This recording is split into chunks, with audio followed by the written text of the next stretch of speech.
The massive alien ship dropped down from the clouds like a silver mountain. Its engines hummed quietly as it settled on the grassy field outside Clearwater Valley, the main human settlement on New Haven. Inside the colony, people stopped their daily work to watch through windows and doorways. Children pressed their faces against glass while adults gathered in small groups, talking in excited whispers.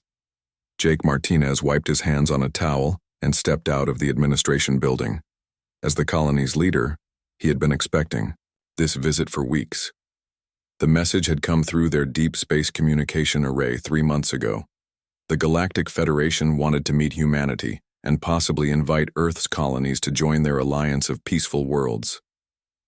"Well, this is it," Jake said to Dr. Lisa Campbell, who stood beside him adjusting her equipment. Lisa was the colony's expert on alien life forms, though she had never actually met any aliens before today. Her hands shook slightly as she checked her recording devices one more time.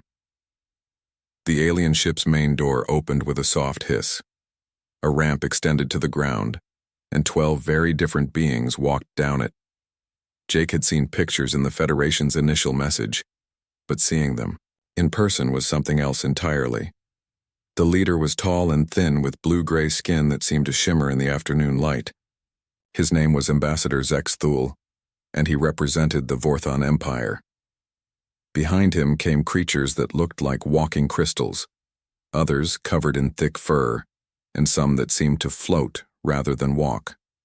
Each one carried translation devices that would let them speak with the humans. "Greetings," Ambassador Zex Thule said, his voice coming through the translator with a slight mechanical tone. "We come in peace to meet the children of Earth and learn about your people." Jake stepped forward with a smile.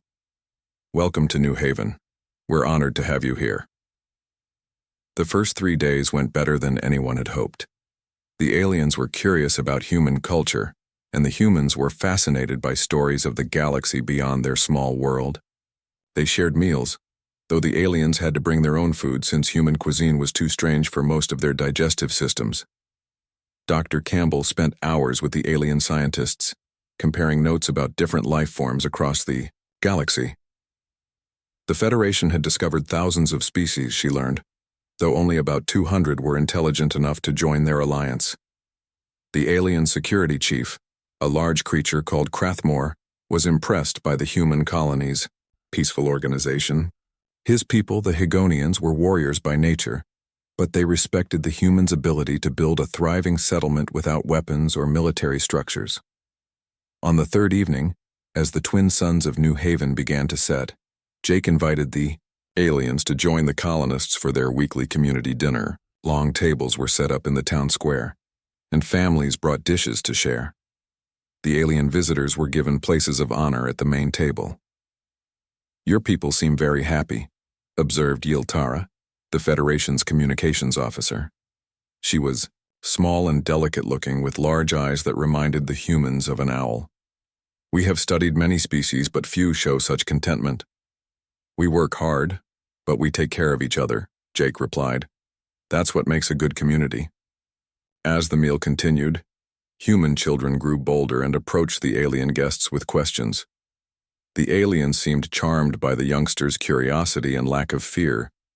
Some of the more patient visitors even tried to answer questions about their homeworlds and what it was like to travel between stars. The sun had almost completely set when the first growl echoed from the forest that surrounded the valley. The sound was low and rumbling like distant thunder. The alien visitors froze, their various sensory organs turning toward the source of the noise. "What was that?" Krathmore demanded, his hand moving to his energy weapon. Jake looked unconcerned. "Oh, that's just the evening patrol coming in. They like to announce themselves." More growls answered the first, creating a chorus that seemed to come from all around the valley. The sounds grew closer, and the aliens could hear heavy footsteps moving through the underbrush. Several of the Federation representatives stood up from their seats looking nervous. Then the Razorlings emerged from the tree line. The first one to appear was clearly the pack leader, standing almost 5 feet tall on powerful legs. Its body was covered in natural armor that looked like black metal plates. Razor-sharp claws extended from its front paws, each one longer than a human finger. Its head was elongated like a wolf's, but filled with rows of gleaming teeth. Most disturbing of all were its eyes, which glowed amber in the growing darkness. Behind the leader came 12 more of the creatures, ranging from full adults to smaller juveniles. They moved with the fluid grace of natural predators, their claws clicking against the stone paths as they approached the dinner gathering. The alien reaction was immediate and dramatic. Krathmore jumped to his feet and activated his personal shield generator, creating a blue energy barrier around himself. Yiltara let out a high-pitched alarm call that hurt human ears. Ambassador Zexathul began speaking rapidly into his communication device, calling for emergency backup from their ship. "Hostile creatures approaching," Krathmore shouted. "All Federation personnel take defensive positions." But the humans remained seated at their tables, many of them smiling. 8-year-old Emma Davis jumped up from her chair and ran directly toward the largest razorling. "Spike," she called out happily. "You're just in time for dessert." The massive predator that had caused such alarm among the aliens immediately dropped to a lower position and began making a rumbling sound that was clearly different from its earlier growls. Emma reached the creature and threw her small arms around its armored neck in a tight hug. The razorling's glowing eyes half closed, and it nuzzled against the little girl with obvious affection. "Dear Cosmos," whispered Dr. Veltana, a Federation scientist. "The child will be devoured." Instead, the razorling called Spike, carefully lifted Emma onto its back and trotted over to the tables where the adults were sitting. Other human children began running toward the remaining creatures, calling out names and pulling treats from their pockets. "Razor, sit," commanded 12-year-old Luke Thompson. A medium-sized razorling immediately dropped into a sitting position, its tail wagging, like a dog's. Luke pulled a piece of fruit from his jacket and tossed it into the air. Razor caught it with perfect timing and crunched it happily. The aliens watched in complete horror as more human children climbed onto the backs of creatures that their databases classified as apex predators.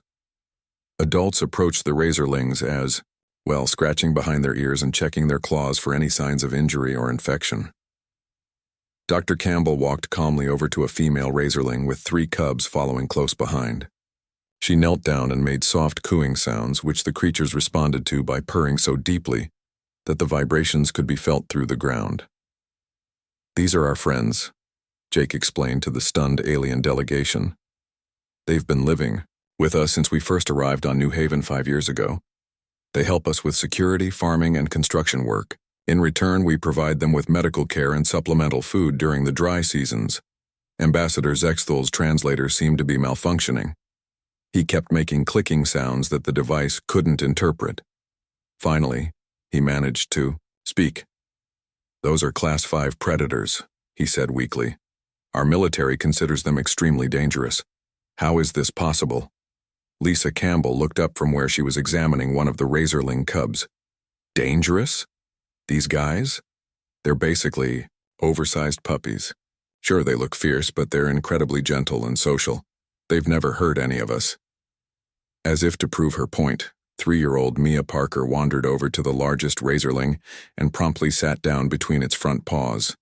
The creature immediately curled its body around her protectively and began the deep purring sound that served as a razorling lullaby. Within minutes, the little girl was fast asleep against its armored chest. The alien visitors spent the rest of the evening in a state of shock, watching humans and razorlings interact with casual affection. By the time the gathering ended and the razorlings headed back to their forest dens, the Federation delegation was questioning everything they thought they knew about predator species and threat assessment. That night, as the aliens sent their reports back to Federation headquarters, they struggled to find words to describe what they had witnessed. How could they explain that humanity had somehow domesticated creatures that could theoretically wipe out their entire colony in minutes? The answer to that question would change everything. The galaxy thought it knew about the strange species called humans. The emergency meeting room on the Federation capital world of Nexus Prime had never seen anything like this before. Representatives from 47 different species crowded around the massive circular table, their various forms of communication, creating a chaos of sounds, lights, and chemical signals. At the center of it all, A holographic display showed the footage that had arrived from New Haven 3 days earlier. Admiral Vextool of the Federation Defense Force paused the recording at the moment when little Emma Davis hugged the massive razorling. The image froze with the child's arms wrapped around a creature that could have torn her apart with a single swipe of its claws. "This is the 47th time we have reviewed this footage," Admiral Vextool announced, his forearms gesturing at the display. "Each viewing confirms our worst fears. The humans have formed an alliance with Class 5 predators." Dr. Zilthara, the Federation's leading expert on dangerous species, stood up slowly. Her crystalline body caught the light and scattered rainbow patterns across the walls. "The creatures in this footage match every characteristic of apex predators in our databases: sharp claws, powerful jaws, pack-hunting behavior, and territorial instincts. By all logic, they should view humans as either prey or competitors. Yet the humans treat them like domestic companions," added Commander Yixthul from the Military Assessment Division. "Our analysis shows that human children ride these creatures for entertainment. Adults allow them into their homes and food preparation areas. This behavior suggests either complete ignorance of the danger or—" He paused, unwilling to finish the thought.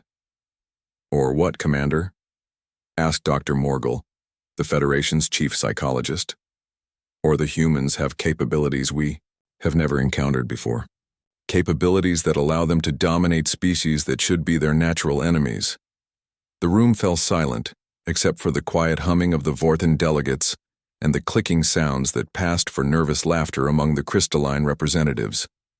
Finally, Ambassador Kyle Thara of the Peaceful Worlds Coalition spoke up. "We must consider the possibility that we have misunderstood the human species entirely. Perhaps they are not the peaceful farmers and builders they appear to be." Back on New Haven, Dr. Kevin Brooks was completely unaware of the panic spreading through the galaxy.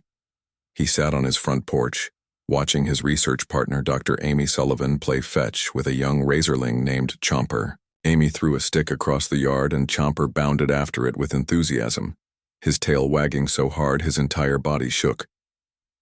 "The Federation observers seemed really upset yesterday," Amy said as Chomper brought the stick back to her. "I tried to explain that razorlings are social animals, but I don't think they believed me." Kevin nodded, scratching behind the ears of an older razorling called Gentle who had adopted him as a favorite human. "Different species see things differently, I guess. To us, it's obvious that these guys are friendly, but if you've never seen a dog or a cat, I suppose a razorling might look scary." What Kevin and Amy didn't know was that their casual interaction was being analyzed by military experts across 17 worlds. The footage of Dr. Sullivan playing with Chomper had been slowed down, enhanced, and studied frame by frame. Military analysts noted how quickly the razorling responded to commands, how precisely it controlled its movements to avoid harming the human, and how it seemed to anticipate her needs. On the industrial world of Forge Prime, General Thakmor called an emergency meeting of his war council. The beetle-like Thakari were one of the galaxy's most feared warrior races, but even they were concerned about what they had seen. "Look at this footage," General Thakmor said, pointing to a section where 10-year-old Billy Chen was teaching a razorling to perform tricks. "The creature follows complex commands instantly. It has been trained to be a perfect weapon, disguised as a pet." His second-in-command, Colonel Vexitar, studied the display carefully. "Notice how the human child shows no fear whatsoever. This suggests extensive conditioning and training. The humans may have been preparing for warfare since childhood." "But sir," interrupted Lieutenant Morcool, "the creatures appear to be protecting the humans, not threatening them. When that small human fell asleep against the large predator, it positioned itself as a shield between the child and potential threats." General Thakmor's mandibles clicked together in thought. "Exactly. The perfect strategy. Make your enemies believe your weapons are harmless pets. When the time comes to attack, who would suspect creatures that appear to be playing with children?" Similar discussions were taking place on worlds throughout Federation space. The peace-loving ethereal collective began moving their most precious artifacts to secure vaults in distant systems. The technology-focused synthesis empire started designing new defensive systems specifically to counter fast-moving clawed attackers. Even the normally calm Aquatic Federation began relocating their spawning grounds away from any possible human expansion routes. Meanwhile, Governor Patricia Adams of New Haven was receiving increasingly frantic communications from Federation headquarters.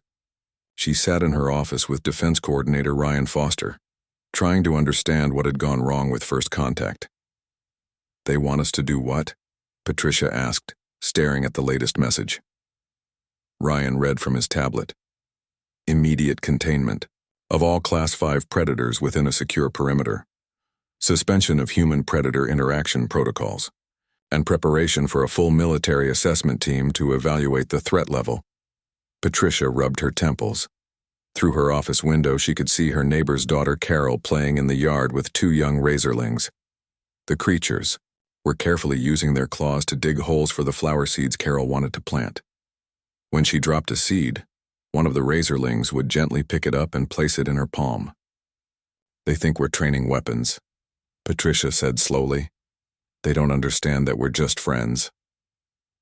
Dr. Tony Rodriguez, the colony's behavioral specialist, had been working around the clock to create educational materials for the Federation. His latest report included detailed video documentation of razorling family structures, feeding habits, and social behaviors. He had filmed everything from mating rituals to parental care, hoping to prove that the creatures were gentle by nature. But his efforts seemed to be making things worse. Each new video was interpreted by Federation analysts as evidence of sophisticated military planning. When Dr. Rodriguez filmed a group of adult razorlings teaching their cubs how to hunt small forest creatures, the Federation saw combat training. When he documented how razorlings shared food with sick or injured pack members, they saw logistical support systems. The breaking point came when news reached the Federation about the incident at Crystal Falls. A family of human colonists had been hiking in the mountains when a landslide trapped them in a cave. The local razorling pack had worked for 18 hours straight to dig them out, using their powerful claws to move rocks and their enhanced senses to locate the trapped humans. To the humans, it was a heartwarming rescue story. To the Federation, it was proof that the creatures possessed engineering capabilities and could coordinate complex operations. Within hours of receiving the report, 3 separate species had declared their intention to withdraw from Federation space near human territory. The gaseous collective began relocating their atmospheric cities to the far side of the galaxy. The silicon-based architects started building massive defensive structures along their borders. Dr. Campbell tried desperately to reach Federation scientists with rational explanations. She sent detailed biological analyses showing that razorlings had the brain chemistry associated with companion animals, not predators. She provided evolutionary evidence that the creatures had developed their impressive abilities for survival, not warfare. Her colleague, Dr. Nash Walker, a veterinarian who had been caring for razorlings since the colony's early days, added medical documentation proving that the creatures were physically incapable of the aggressive behaviors the Federation feared. Their claws were designed for digging and climbing, not combat. Their teeth were adapted for their natural diet, not for attacking larger prey. But fear had already taken hold. The Federation Council voted to establish a quarantine zone around all human settlements. Trade ships were forbidden from approaching human worlds. The invitation for Earth's colonies to join the Federation was officially suspended, pending a complete security evaluation. On New Haven, life continued as normal. Children played with their razorling friends. Farmers worked alongside the creatures in their fields, and families welcomed the gentle giants into their homes each evening. The humans had no idea that their simple friendship had sent shockwaves throughout the galaxy. Jake Martinez called a colony meeting to discuss the situation. The town hall was packed with confused colonists who couldn't understand why their peaceful way of life was being seen as a threat. "From what I can tell," Jake explained to the gathered crowd, "they think our friends here are dangerous." He gestured to several razorlings who had come to the meeting with their human families. The creatures sat quietly beside their companions, occasionally nuzzling against a familiar hand or accepting gentle ear scratches. "But that's ridiculous," said Maria Santos, a local teacher. The Federation science vessel Stellar Inquiry descended through the morning clouds of New Haven like a massive gray whale. Unlike the diplomatic ship that had visited 3 months earlier, this vessel bristled with sensors, defensive systems, and escape pods. Captain Morthak had insisted on bringing enough firepower to level a small city, just in case the humans and their pets proved hostile. Dr. Ashley Chen watched the landing from her veterinary clinic, a young razorling named Patches sleeping peacefully on the examination table beside her. She had been treating a small cut on his paw when the alien ship appeared. Patches opened one amber eye to look at the vessel, made a small questioning sound, then went back to sleep. "They're scared of you, aren't they, boy?" Ashley said softly, gently stroking the creature's armored head. Patches purred in response, the sound vibrating through the metal table. At the colony's landing field, Jake Martinez waited with a small welcoming committee. Beside him stood Dr. Ben Collins, the colony's animal behavior expert, and several other colonists who had volunteered to help with the demonstration. They had spent weeks planning what they hoped would convince the Federation that razorlings were harmless. The alien ship's ramp extended with a mechanical whir. Captain Morthak emerged first, his 4 arms holding different scanning devices. The Zephyrian's naturally cautious nature had been amplified by months of reports about the human-predator alliance. Behind him came Dr. Veltana, a xenobiologist, whose species had never encountered anything like the razorlings, and Commander Hickstar, a security specialist whose job was to keep everyone alive. "Welcome back to New Haven," Jake said, stepping forward with a smile. "We're grateful for this opportunity to clear up any misunderstandings." Captain Morthak's translators worked overtime to process the concept of clearing up misunderstandings regarding apex predators. His species had a simple rule about dangerous creatures: avoid them completely or destroy them from a safe distance.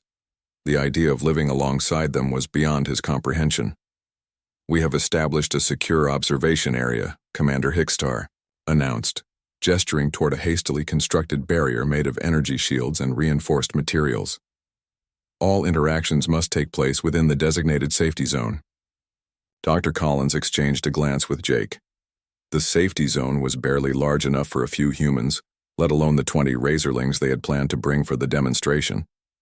"Actually," Ben said carefully, "we were hoping you could observe from the colony square. That way you can see how the razorlings behave in their normal environment." The alien security specialist's color changed to a darker shade that indicated extreme alarm. "Absolutely not. Standard protocol requires maintaining a minimum safe distance of 50 meters from Class 5 predators." "But they're not predators," Jake tried to explain. "Not in the way you think. They're more like very large dogs." Dr. Veltana's scanner began beeping rapidly as her instruments detected something approaching. Through the forest that surrounded the landing area, the aliens could see movement in the trees. Large shapes were moving between the trunks, heading directly toward them. "Incoming hostiles," Commander Hickstar announced, activating his personal shield generator. All personnel to defensive positions. But Jake and the other humans remained completely relaxed. "That's just the family groups coming for the demonstration," Jake explained. "We asked them to meet us here at noon." The first razorling to emerge from the forest was Big Guy, the pack's alpha male. At 7 feet tall and covered in natural armor that gleamed like black metal, he was an impressive sight. His amber eyes swept across the landing area, taking in the alien visitors in their defensive positions.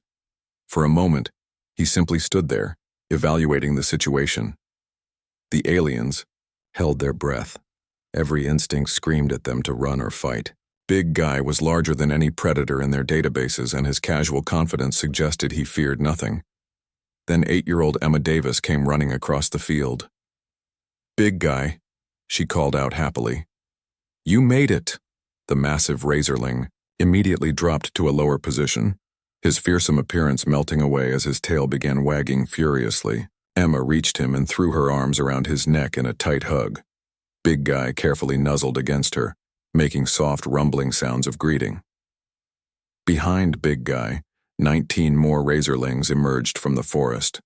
Adults and juveniles moved together. In family groups, their body language completely relaxed and non-threatening. Several of the younger ones were already looking around for their favorite human companions. Dr. Veltana's instruments were going crazy. The readings showed stress hormones in every member of the alien observation team, while the humans displayed the brain chemistry associated with joy and contentment. Most confusing of all, the razorlings were showing the same neural patterns that her species exhibited around beloved family members. "This is impossible," she whispered. "Predators do not form emotional bonds with prey species." "They're not prey," Ben Collins said, overhearing her comment. "We're family." To demonstrate his point, Ben walked directly toward a medium-sized razorling called Midnight. The creature immediately came to him, sitting down and presenting his head for scratching. Ben obliged, running his fingers behind the razorling's ears while explaining to the stunned aliens. "Midnight here was just a cub when we found him. His mother had been killed by a rock slide and he was starving. We bottle-fed him for weeks until he was old enough to eat solid food." As if understanding the story, Midnight leaned against Ben's legs and began purring. The sound was deep and rhythmic, like a massive cat's contentment call. More human children began arriving for the demonstration. 12-year-old Luke Thompson brought a bag of treats and began showing off the tricks he had taught his bonded razorling, Razor. The creature sat, rolled over, and even played dead on command, all while his tail wagged with excitement. "Impressive weapon training," Commander Hickstar muttered, making notes on his recording device. Luke overheard the comment and looked confused. "Weapon training? No, sir. These are just fun tricks. Watch this." He held up a treat and said, "Razor, gentle." The razorling immediately retracted his claws and opened his mouth carefully. Luke placed the treat on the creature's tongue, and Razor closed his jaws with such precise control that a piece of paper wouldn't have been damaged. The most shocking moment came when 3-year-old Mia Parker wandered into the demonstration area. The toddler moved with the confident lack of fear that only very young children possess. She walked directly toward Big Guy, who was still receiving attention from Emma. The aliens watched in horror as the massive predator noticed the tiny human approaching. Big Guy was large enough to swallow the child whole, and his claws could have ended her life with the slightest accident. Instead, Big Guy carefully moved away from Emma and lowered himself to the ground. He positioned his body so that Mia could climb onto his back, then slowly and gently carried her around the demonstration area like a living carnival ride. The little girl giggled with delight, completely trusting the creature that the aliens considered a monster. "Dear Cosmos," Captain Morthak breathed. "How is this possible?" Dr. Ashley Chen had arrived with several more razorlings, including mothers with their cubs. She began explaining the medical care she provided for the creatures, showing vaccination records and health certificates. The aliens learned that the razorlings lived longer and healthier lives because of human medical intervention. "We treat them exactly like we would treat our pets back on Earth," Ashley explained. "Regular checkups, dental care, emergency treatment, when they're injured. In return, they help us with heavy work and provide companionship." One of the razorling cubs, barely larger than a house cat but already sporting tiny claws, wandered over to investigate the alien visitors. It showed no fear of their strange appearances, approaching with the curiosity typical of young animals. When it got close enough, it sat down and made small mewing sounds. Dr. Veltana, despite her terror, found herself kneeling down to get a better look at the cub. Her scanner indicated that the small creature was showing signs of playful behavior, not aggression. "It wants to interact with you," Ben Collins explained. "Cubs are naturally curious about new things. But it has claws," Dr. Veltana stammered. "So do kittens," said 10-year-old Sarah Mitchell, who had been watching the exchange. "You just have to be gentle." She demonstrated by carefully picking up the cub and holding it like a baby. The small razorling immediately began purring and nuzzling against her cheek. The demonstration continued for 3 hours. The aliens watched. Human children ride razorlings like ponies, saw adults and creatures working together to move heavy equipment, and observed family groups relaxing together in the afternoon sun. Every interaction contradicted everything they believed about predator behavior. The final test came when Ben Collins suggested They simulate an emergency situation. Sometimes visitors worry about what would happen if there was danger, he explained. Let me show you how our friends react. He activated a small alarm device that made a sound like the colony's emergency signal. The response was immediate and coordinated. Every adult razorling moved quickly but carefully to defensive positions around the human children. Dr. Rebecca Stone arrived on New Haven 6 weeks after the demonstration, carrying with her the hopes of the entire Federation science community. As humanity's leading expert on interspecies relationships, she had been chosen to solve the mystery that was keeping galactic diplomats awake at night. How had humans managed to domesticate creatures that should have been their natural enemies? Rebecca stepped off the transport ship and immediately noticed how different New Haven felt from other colony worlds she had visited. There was a sense of peace here, a calm that seemed to emanate from the very ground. As she walked toward the main settlement, she could hear children laughing in the distance and the deep, rumbling purrs of razorlings mixed with human voices. Her first meeting was with Dr. Ben Collins and the colony's research team. They had prepared months of documentation, hoping to finally make the aliens understand what they saw as a simple friendship. The key thing to remember, Ben explained as they sat in his office, is that we never tried to domesticate them. The relationship just happened naturally. Dr. Quilvara, the Federation's senior behavioral analyst, studied her notes with confusion. Her species, the Mentari, were known throughout the galaxy for their logical thinking. But this situation defied all logic. Natural domestication is impossible, she stated firmly. Domestication requires generations of selective breeding and behavioral conditioning. Your species has only been on this world for 5 years. Rebecca nodded thoughtfully. That's true, for traditional domestication. But what if there's another explanation? What if humans have a natural ability that other species lack? To test her theory, Rebecca arranged to observe human razorling interactions from the very beginning. She wanted to see how new bonds formed between the species. Her opportunity came when Colony Security Chief Alex Turner and his partner Lieutenant Grace Murphy discovered an injured razorling near the eastern border. The creature was an adult male, larger than most of the razorlings in the colony. He had been caught in a rock slide and his left hind leg was badly injured. When the humans found him, he was defensive and afraid, showing all the aggressive behaviors that the Federation expected from his species. Standard protocol would be to tranquilize the creature and remove it to a safe distance, observed Dr. Tethmon, another Federation scientist who had joined the research team. The injury makes it even more dangerous. But Alex and Grace approached the situation completely differently. Instead of seeing a threat, they saw an animal in pain that needed help. Grace sat down several feet away from the injured razorling and began speaking to him in soft, calm tones. "It's okay, big guy," she said gently. "We're here to help. Nobody's going to hurt you." The razorling's response was immediate and surprising. His aggressive posturing began to fade as he listened to Grace's voice. His amber eyes, which had been filled with fear and anger, started to show curiosity instead. Alex slowly approached with a medical kit while Grace continued talking. The razorling watched him carefully but didn't try to attack when Alex knelt down to examine the injured leg. "This is fascinating," Rebecca whispered to her alien colleagues. "Look at his body language. He's making a conscious decision to trust them." Dr. Nathan Hill, the colony's senior medic, arrived to help with the treatment. As he worked to clean and bandage the razorling's wound, Dr. Chloe Davis documented the creature's stress levels with her medical scanner. "His adrenaline is dropping," Chloe reported. "Heart rate is slowing to normal levels. He's actually becoming calmer as the treatment continues." What happened next amazed even the human observers. The injured razorling began making soft sounds, almost like he was trying to communicate with his rescuers. When Nathan had to manipulate the injured leg to set the bone, the creature gritted his teeth but held perfectly still, seeming to understand that the pain was necessary for healing. "He's cooperating," Alex observed. "He knows we're trying to help him."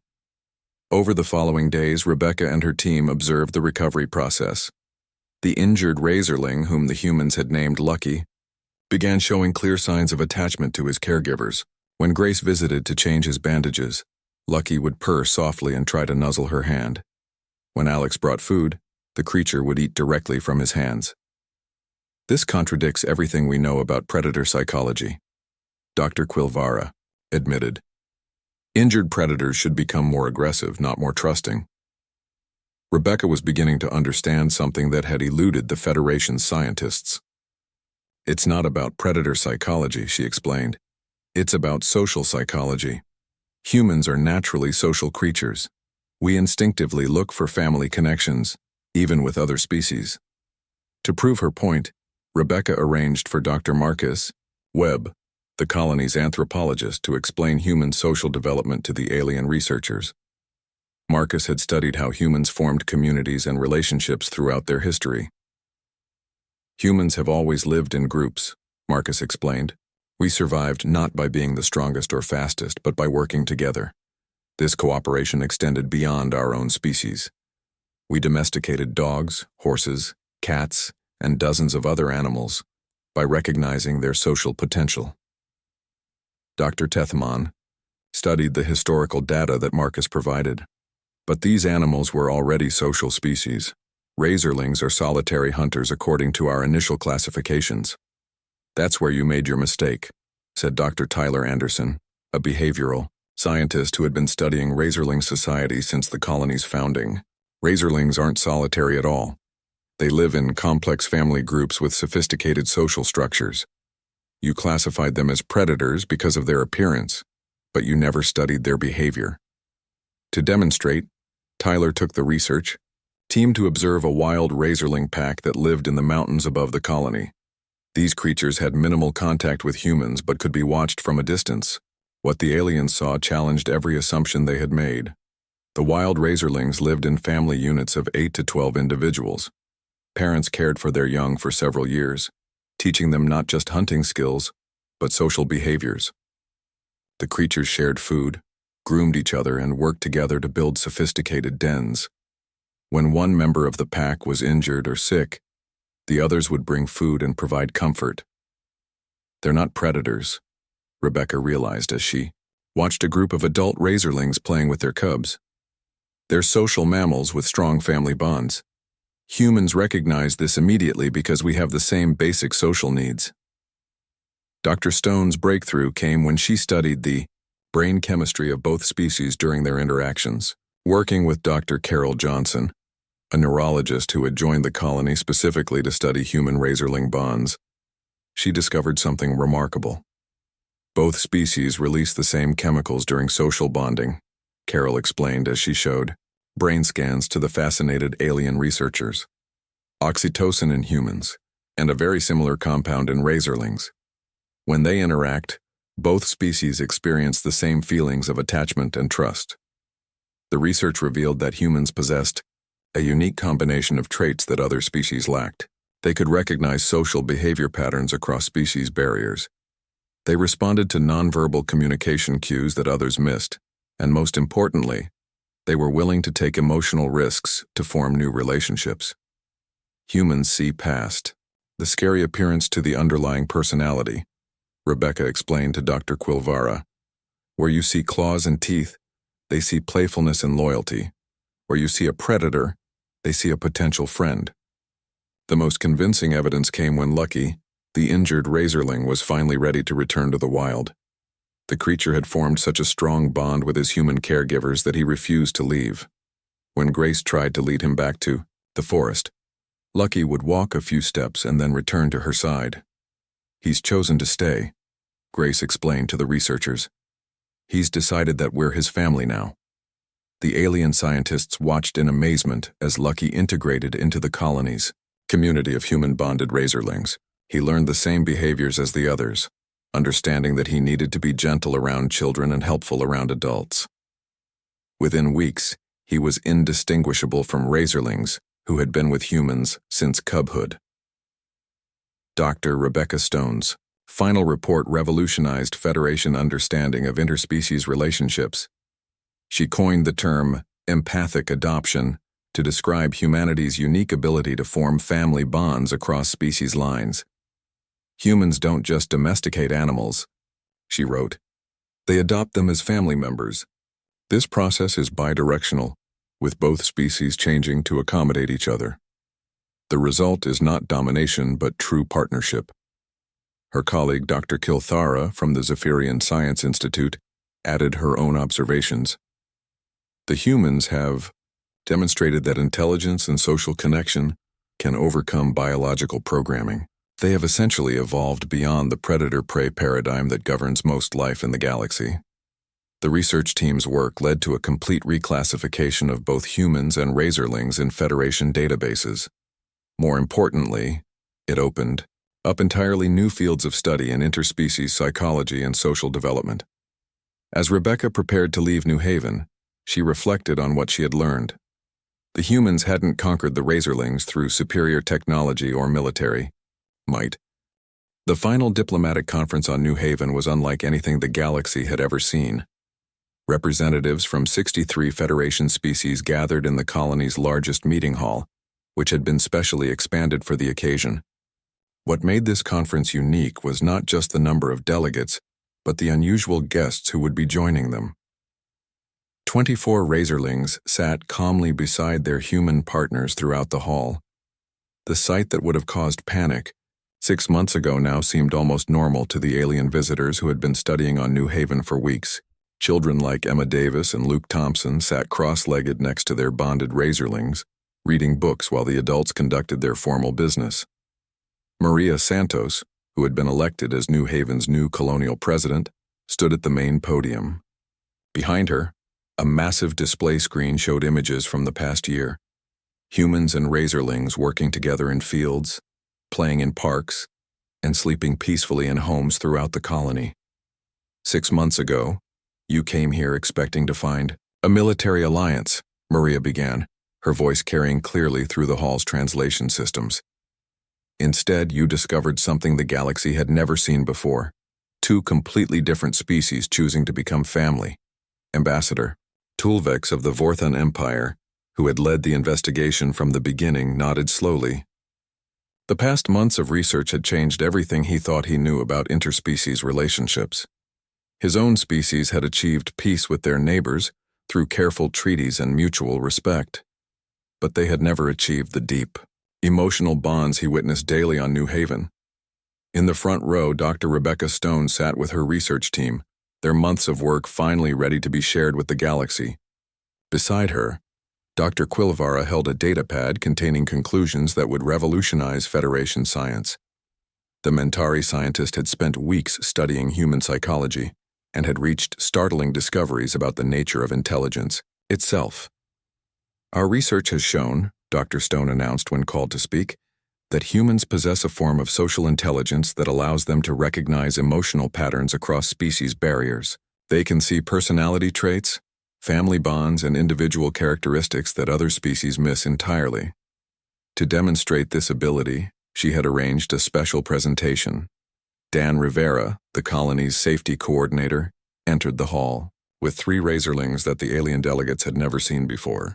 These creatures had been living wild in the mountains and had only recently made contact with the human settlement. These 3 individuals approached our colony just 2 weeks ago, Dan explained. They were drawn by the sounds and scents of their bonded relatives living here.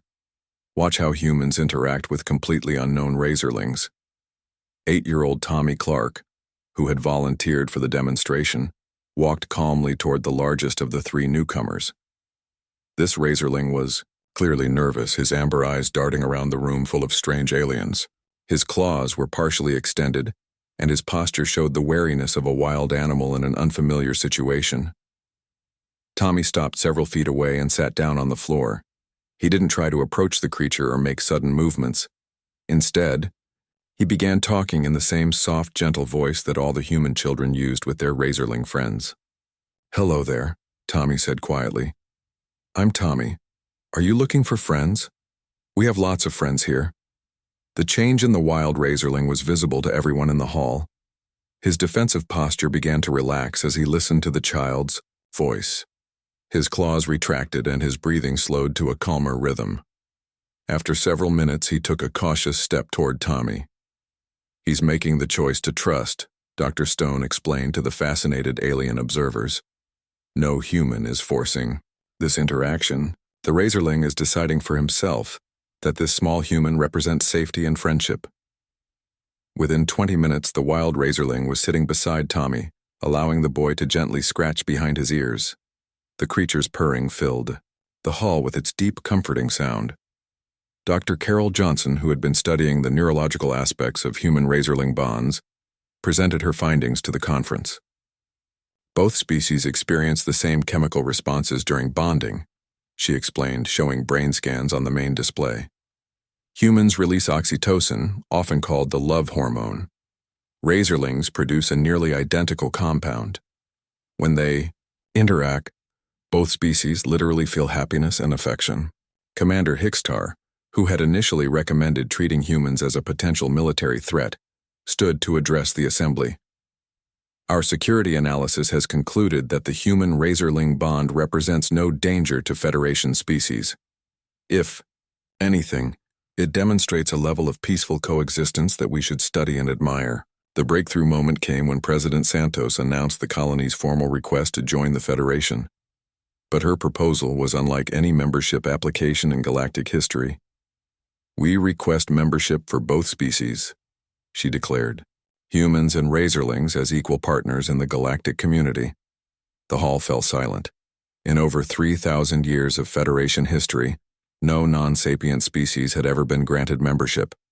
The legal and philosophical implications were staggering. Ambassador Kylthara of the Peaceful Worlds Coalition was the first to respond. "The Razorlings do not possess the technological development typically required for Federation membership," she pointed out.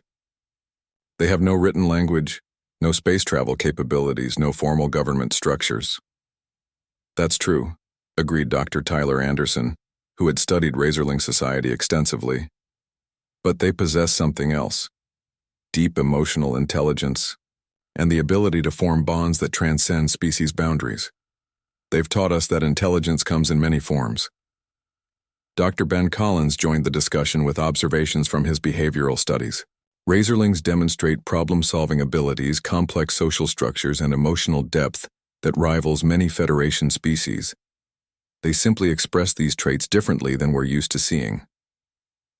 The debate continued for hours, with representatives from dozens of worlds weighing in on the unprecedented situation. Some species worried about setting a precedent that could complicate future membership decisions. Others were fascinated by the possibility of expanding their understanding of intelligence and consciousness. The turning point came when little Mia Parker, now 4 years old, wandered into the formal proceedings with her constant companion Big Guy. The massive Razorling moved carefully through the hall, nodding politely to the alien delegates, as if he understood the importance of the occasion. Mia climbed onto Big Guy's back and looked around at all the strange beings gathered in the hall. With the fearless curiosity of a young child, she began asking questions. "Why do you all look so different?" she asked Dr. Veltana, whose crystalline form caught the light in rainbow patterns. "We evolved on different worlds," the scientist explained, gently. "Each planet shaped us differently." "That's cool," Mia replied. "Big Guy evolved on this planet, but he likes living with us. Can he be in your club too?" The simplicity of the child's question cut through hours of complex legal and philosophical debate. Here was the core issue. Could the Federation accept that intelligence and worth weren't limited to traditional definitions? Dr. Marcus Webb, the colony's anthropologist, provided the historical context that many delegates needed. Throughout human history, our greatest advances have come from recognizing the value in those who seemed different from us. We learned to work with horses, to partner with dogs, to coexist with dozens of species. Each partnership made us stronger and wiser. The final vote was closer than expected but decisive. 41 species voted to accept both humans and Razorlings as Federation members, with 22 abstentions and no opposing votes.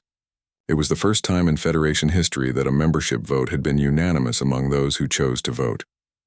President Santos accepted the membership on behalf of both species, while Big Guy purred his approval and Mia clapped her hands in delight. The moment was recorded by historians as the beginning of a new era in galactic civilization. In the weeks that followed, New Haven became the Federation's first official interspecies harmony research center. Scientists from across the galaxy came to study human bonding behaviors and to learn from the unique partnership that had developed between two very different species. Dr. Rebecca Stone was appointed as the center's first director, tasked with developing programs to help other species understand and potentially replicate the human ability to form cross-species bonds. Her first students were young members of various Federation species who showed interest in working with animals from their own worlds. The Razorlings, for their part, seemed to understand their new status as galactic citizens. They participated in research studies, allowed themselves to be examined by alien scientists, and even began learning simple communication techniques with other Federation species. Most remarkably, several Razorlings began showing interest in space travel. When the Federation offered to transport some of them to other worlds for cultural exchange programs, a dozen volunteers stepped forward. They would be the first non-sapient species to travel between stars as ambassadors rather than specimens. As Ambassador Tolvex noted in his final report to Federation headquarters,